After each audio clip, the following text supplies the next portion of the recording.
States, of course. And the fact that the US, both the Secretary of State, as I said, and Anthony Blinken would say this was a potentially good opportunity, Yeah, even more than that, he said a tremendous opportunity. Yeah. I mean, it's a good one. He basically they celebrate how they could go out and say such things and not expect the world to suspect, okay, who are benefiting from this explosion?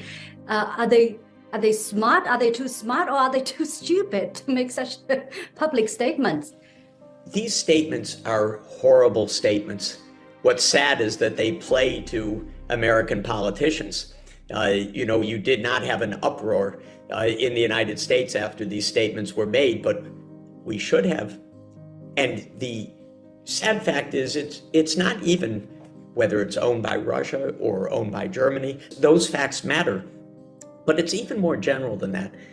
Our world cannot function if individual countries, governments, are secretly blowing up the infrastructure in the public way.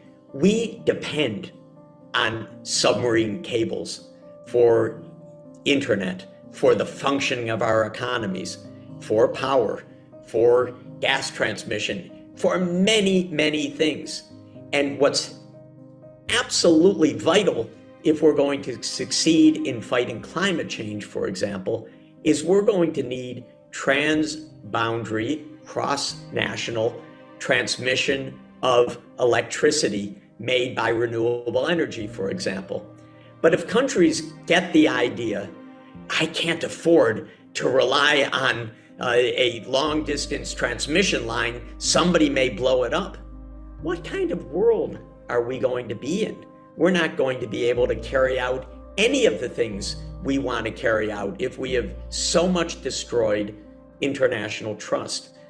That's why, by the way, I think it's extremely important that whoever did it be investigated fully, and I hope the full story is told. And I believe that the right place for this investigation is the UN Security Council.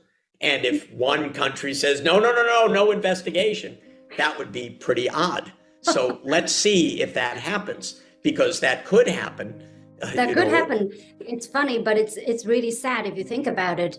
How many times can, let's say, the United States, when it carries out an international action, be it international terrorism or an invasion, that the United States is held to account, that it pays a price for it. I don't really remember many incidents in history where this is the case.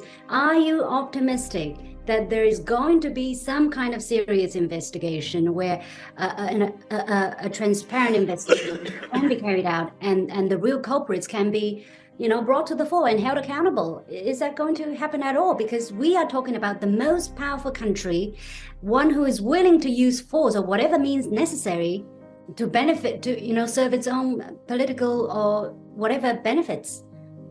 I'm pretty optimistic that the truth is going to come out and be understood. And I think Seymour Hersh's piece is a major step in that direction. The fact that we now, after the piece has been disseminated, have not heard any single point refuted of that piece is very telling. And so I think we have a lot of reason, more and more each day, to say that he probably got it almost all right. No one's even picked little holes in it in the US government. They're not talking about it. But the Western media is not talking about it so much.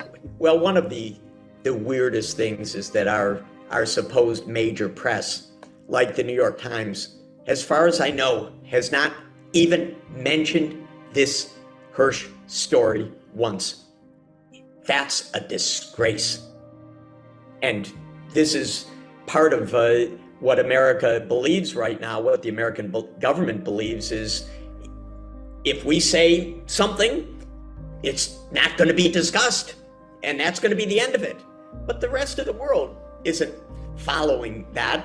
The rest of the world saying, how strange.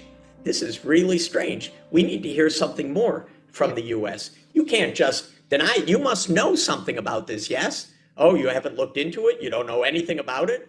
but you're so happy about it, but you don't know who did it?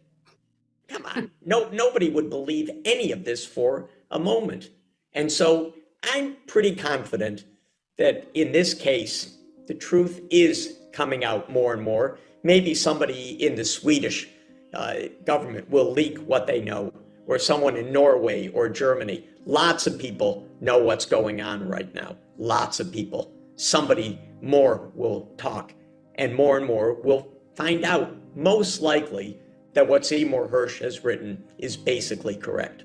What is the significance of the Chinese vision for how to achieve global security on such a juncture? What China has been saying about the Ukraine war and this new document and new security initiative are extremely important.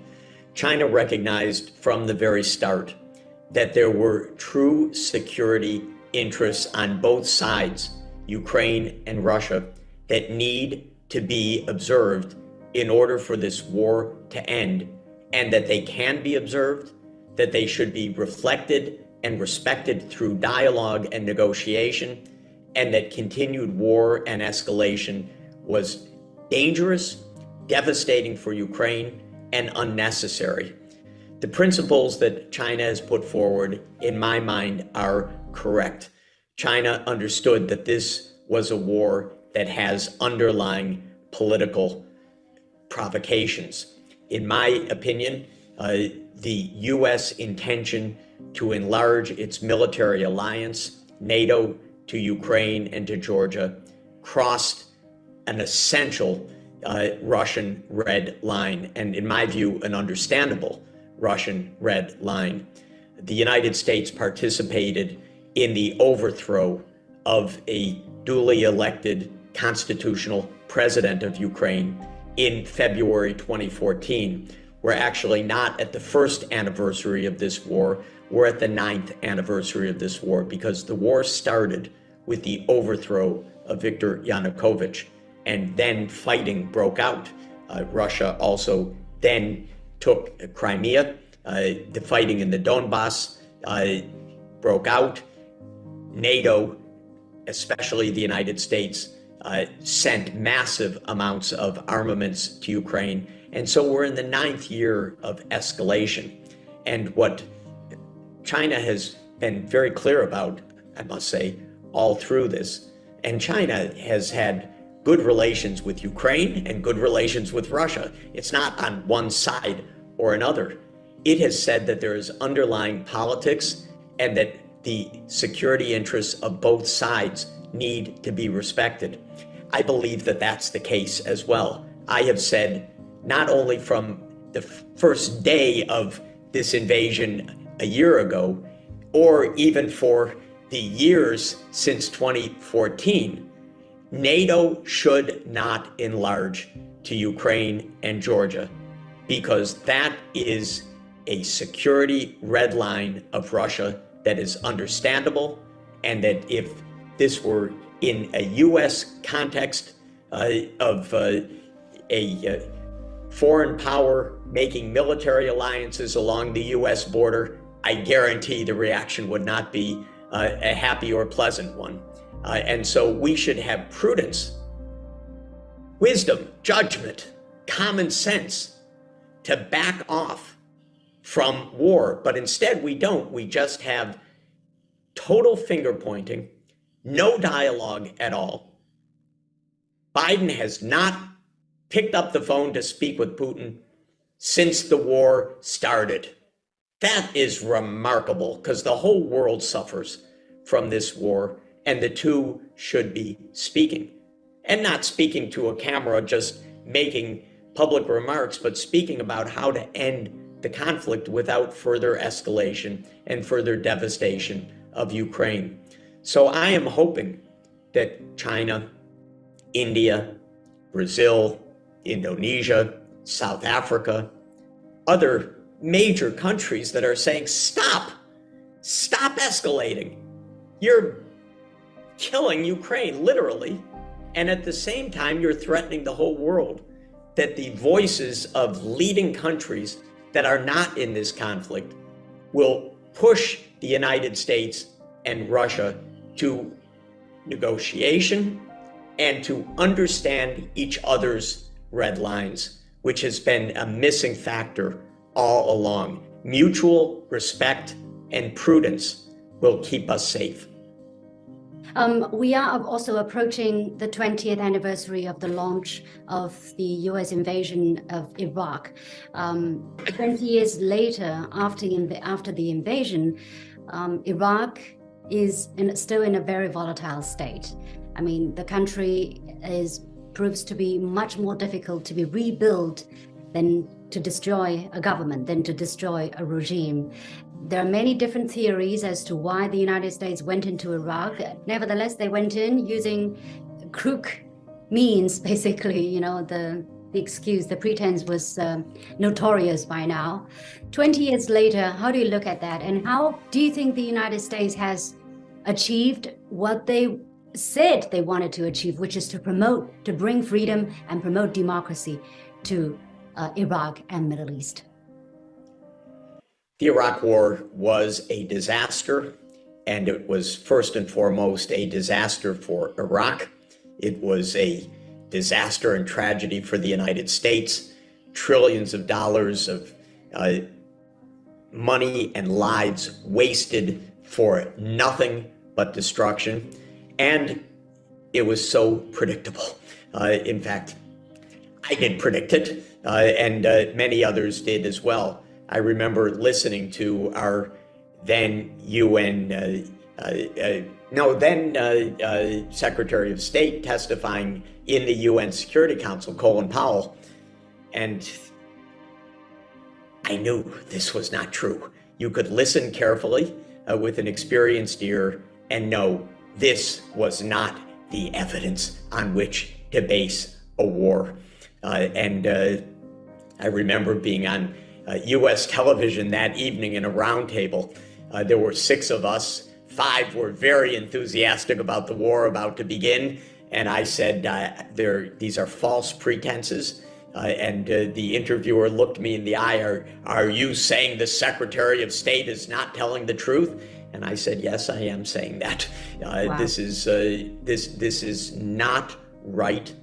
And I wrote soon afterwards, because the bombing started and the shock and awe, and there was so much enthusiasm in the United States. And I wrote that all of those bombs from 35,000 feet are not only by themselves leading to destruction, but solve nothing. Wait till America is on the ground there, and then you're going to see the truth of what you have started. And of course, it turned into a disaster. Of course, first and foremost for Iraq itself. America has a way of doing this, unfortunately, because America has believed throughout my whole lifetime that military force can solve political problems. This is a falsehood, period. They believed it in Vietnam. They believed it in Cambodia. They believed it in Lao PDR.